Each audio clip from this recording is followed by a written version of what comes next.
abaka ba parliament especially abapya barandise dokaba bagala sente because sente ziruddewo okujeza May allowances tebana basasula batandise dokukaba ekyennyamiza abamu ku bo tebamanyi na sente mmekazi bafuna. They don't know how much they are going to be paid and even when they are going to be paid. Batandise dokwewola sente nga bwengendo okuyitira mu walo atkojensanze mu Daily Monitor nga babakozeko interview ababaka bamwe abamogenda bawulira amanya wewonye n'okwewuunya kugambe abamogenda bawulira amanya wewonye n'okwewuunya naye nga sina kutwalaawo kansooke nkujjukize nti we twogerera ku ssaawa eno abaka ba parliament bali 529 nga ababaka 323 babapangisiriza wing ku Kingdom Kampala building nga wing eyo bagenda kwa bagisasula obukadde 8 omwezi. Can you imagine? Kanchikulire mbulungi. Ababaka bali 529 ababaka kwabo 323 babapangisiriza wing ku Kingdom Kampala building wing bagenda kwa bagisasula obukadde 8 buli mwezi. Rent w'ekizimbe ekyo agenda kubera obukadde 8 omwezi. I mean 800 million Ugandan shillings, close to 1 billion. Then bali ababaka abalala 226 b'emirimu gye bagenda ko bagikakalabiza ku main building muno muli committees za parliament, muli offices za vice, muli offices za speaker, muli committees za parliament z'emirimu gye bagenda ko bagidukanyiza wa ku main building ya parliament. Naye bana ababaka 323 bo bagenda bapangisiriza era nga rent of course kyamaze ddo approvingibwa byagwaddera recently budget ya parliament yafulumya nga sente zibalocatinze okupangisa ekizimbe ekyo bayisa billion 13 ezigenda genda ku rent kugambye buli mwezi bagenda ko basasula obukadde 8. Can you imagine? I mean 800 million Ugandan shillings obukadde 8. Gwambulirizo oyinza okuba oyina ebizimbe bye byabapangisa ng'abantu munnango bajjako emitwalo 3 bajjako emitwalo 2 bajjako emitwalo 5 15 10 oba kuggwe kennyini ampuliriza ng'oli mupangisa naye nga landlord wo omusasula mitwalo 5 omusasula 10 maybe omusasula 15 oba mitwalo 6 kati twogera ku miliyoni 8 buli mwezi.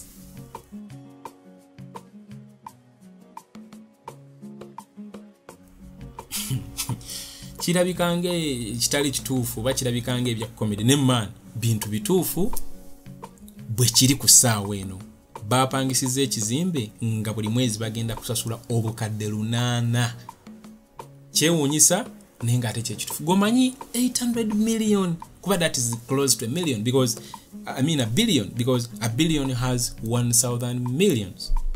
Okufuna billion emu oyina okuba ne millions 10. Naye omanyi billion kyesobola okukola n'obugamba bugambe okay kangene mu Karamoja district buli somero ndizimbire toilet ku bwereere oba buli maka ngazimbire toilet kuba omanyi billion n'obugamba bugambe okay kanteeka obu technical schools mu district yawa ye Masindi oba kangende mu district yawa y'Omoro nteekayo obu technical institute 5 oba 10 oba kale 5 osolo bu facilitatinga ko waliwo ebyalo nga ne bibeera bwezi kale ne technical institute okay kasomesa byalani kasomesa kola biki oba kubajja nga that is enough ngobo okoze ekintu ekyamakulu ku kyalo. Nenga point enkulu lwalero be babaka okukaaba babaka bo bakaabye dda especially abapya ngina kusomera amanya ko waliwo article gyensanze mu Daily Monitor ngeyogera point yemu era waliwo ababaka bakozeko interview abamunga baliyoka amanya gabo okubeera exposed ngenda bakusomera bawulire batandise ddo okukaaba sente tebayina baagala sente.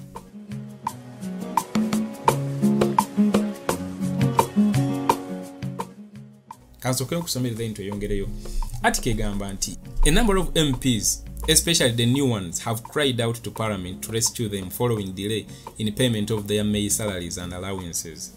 Multiple legislators the Monitor spoke to said they are struggling to survive in the city where the costs of living are higher than where they come from.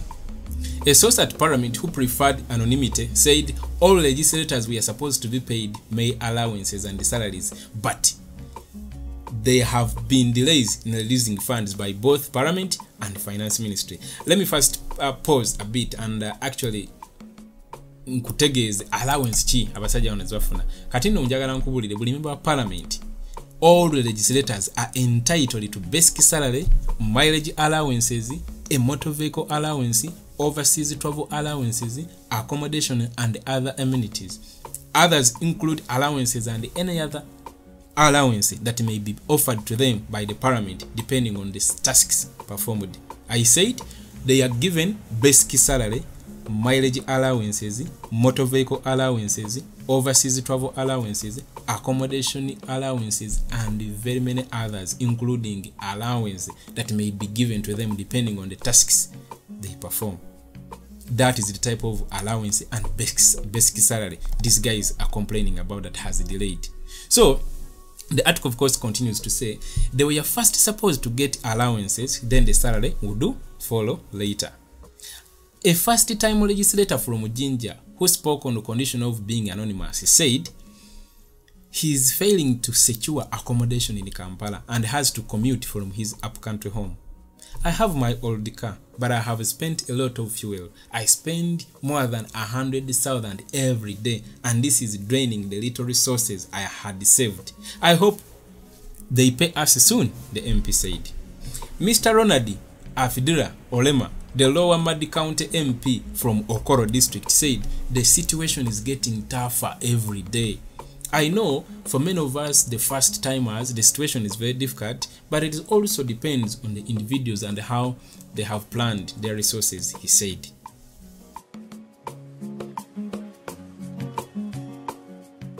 Then Mr. Joabu Businji, the Masindi Municipality MP, said, we expected to be given money to start a new life as we start our work.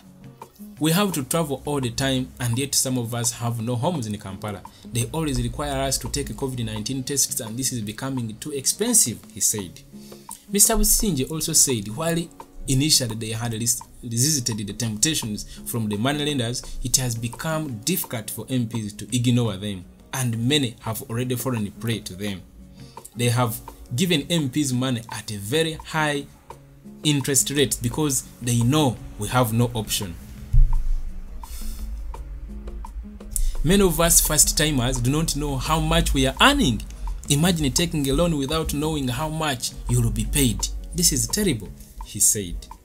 Mr. Ronald Akugiziwe Aled, the Bururi County MP, said they have not been informed when they will be paid. Yes, I know it's a problem, but I cannot complain much because I don't know how our predecessors were being paid. I know they will pay us, but what is more important is that we have started our work, he said. Mr. Chris Obore, the Director of Communications at Parliament, yesterday while confirming the delays in payment, said they are still processing data for all the legislators and that once complete, the payments will be made. Right now, what is happening is that their data is being captured, and after that, the Finance Department will compute the data to actually know who we are paying and how much each MP is paid. Not all MPs come from the same area and their allowances vary, Mr. Obore said. He asked the legislators to be patient as Parliament completes the process of data computation. That was the statement, maybe to remind you of the allowances and the kind of payment these people are talking about. All legislators are entitled to basic salary, that's one, mileage allowances, motor vehicle allowances, overseas travel allowances, accommodation and other amenities. Others include committee allowances and any other that may be offered to them by the Parliament depending on the tasks performed. That was the article from Daily Monitor. Now the question is, which type of work these guys, the 529 MPs, have been involved in that warrants them to be paid? Okay, I'm not saying that they shouldn't be paid because that is their constitutional right, but the question is, bakoze mulimo ki? Kyekibuuzo nze kyenkubuuza gwe munanga mpuliza. Okay, bakoze mulimo ki okujjako okutuula wali Museveni nga ali mu banyumiza nga bagenda oku employing abaana babagagga bokka basobole okulwanyisa obuli bw'enguzi, maybe n'okulonda speaker oyo, bakoze mulimo ki oguli awo gw'amaanyi?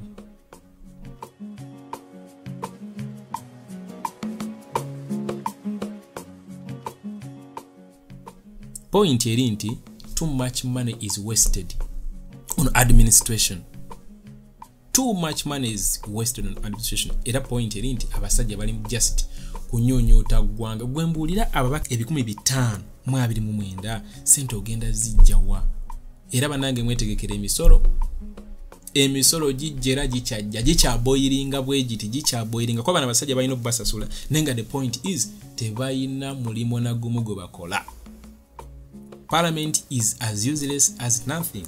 Cholanga Kyagulanyi yakugamba yali ayagala ababaka 15 bokka. Of course ebigundi ebyo posts manyi RDC of course waliwo bifofofo ebitayina mulamwanga just bayononelako sente just to making sure nti Museveni sechuwazi his longevity on power, cement his longevity on power kagwe mulimo gwabwe. Kyagulanyi bilage na bijjawo yakugamba yali ayagala ababaka 15 bamumala, yali ayagala otandika nabo, yali ayagala okola nabo abaka 15 kuba yali omulamu agwe kukendeza ku administrative costs.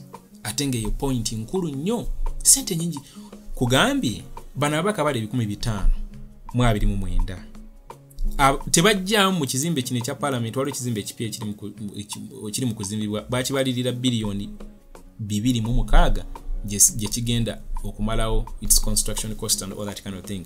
Now what is currently happening is bana ababaka 1529 ababaka 323 babapangisiriza ekizimbe ekyo buli mwezi bagenda kwa bakisasula emiliyoni 8 ngera bagenda kipangisa emyaka 2 nga sente zonna wamu nga bamaze rent nawo mugattamu awera billion 18 nego manyi how much 18 billion can do. 18 billion zisobola okuzimba kumpi ekizimbe eba nange nange ata following bintu bino atamanyi basajja banengeri gye babba mu sente ndowooza yalina peace of mind. Naye oba omanyi engeri ebintu bino gye bikwatagana mu engeri gye biddukamu engeri abasajja bano gye banyutamu eggwanga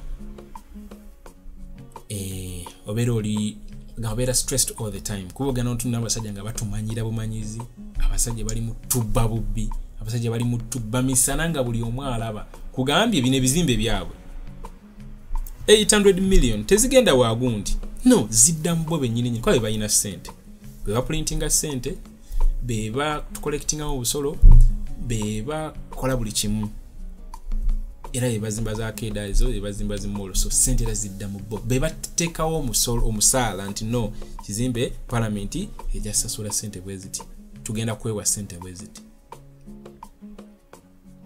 kyenyamiza niwo tutazuuku kagawalaye era n'embeera egenda kubeera bweti forever.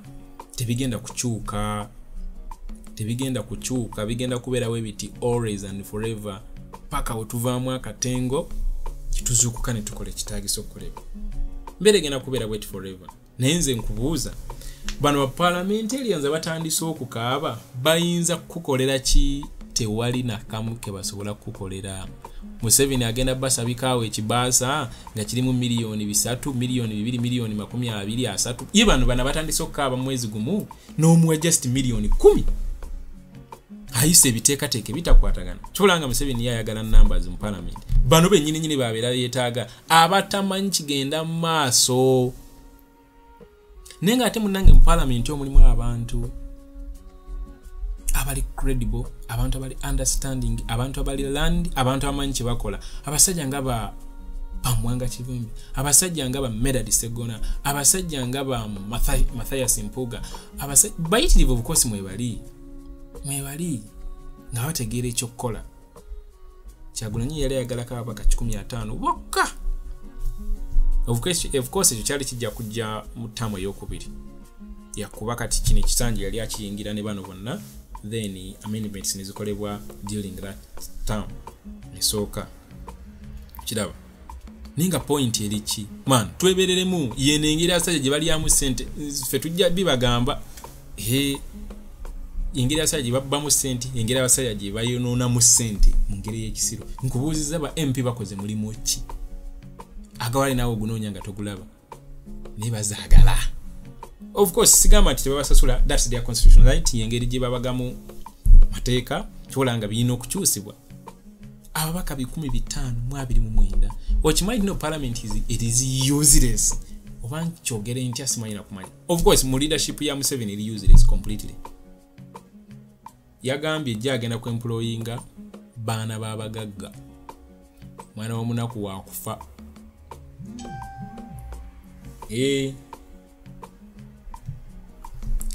Anyway, nze byo byembadde nzo kubagamba ababaka bammwe amanya mugawulidde ekinsanyudde siwuliddemu NUP. Anyway, that's not the case. Naye current ababaka ba MP maybe kyensobola okwogerako kiri ekintu kimu.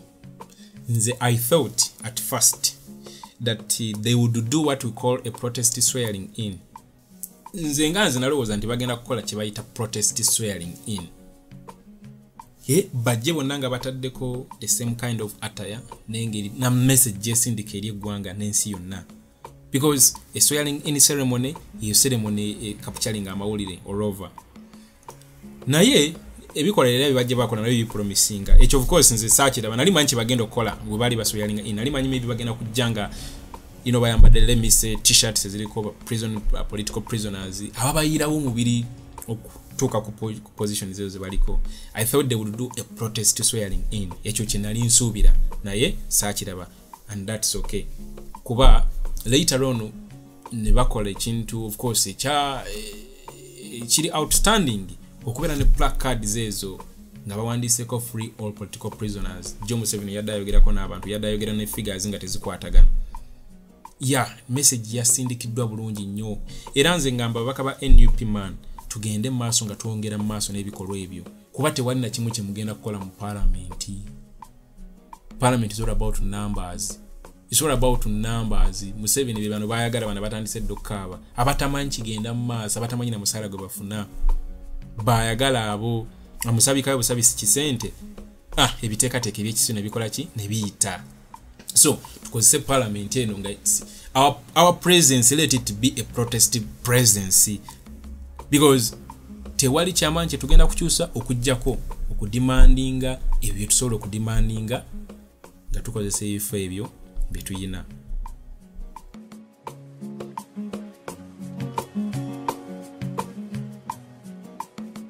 Mukuluzaako ono yenina akantu ke yakola Museveni bwe baali balonda speaker. Such kind of actions ezisindika message loud and clear. Musajja yajja mu maaso ge n'amugamba kazeeyi abaana baffe free all political prisoners nga talinamu yadde katengo n'akamu. Joe Museveni nabo yadde ayogerako n'abantu, yadde ayogerako eri eggwanga, era abaana ne bayisaawo zipeeni, ne bayisaawo empapula zaabwe ne bawandiika kuba baali bakimanyi nti ensala yonna yo bajja ne placard nga bazambadde mulago. Of course tebajja bakkiriza kuyitawo nazo ku gate wa SFC ubeerawo wali 24/7.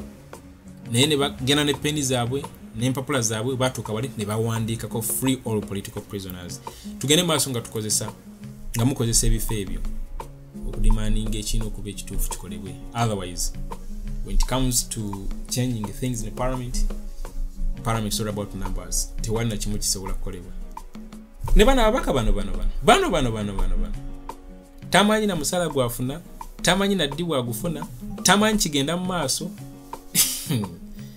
Ono omuweya bukadde 10 aleme kukyusa lulimi lwe. Anyway bakyusa lako abasinga ba NRM. Anyway point yeyo barandise dokaba, and that's that. Just join okukola twebereremu solo kulaba nti embeera ekyuka. Alright guys, bye bye for now.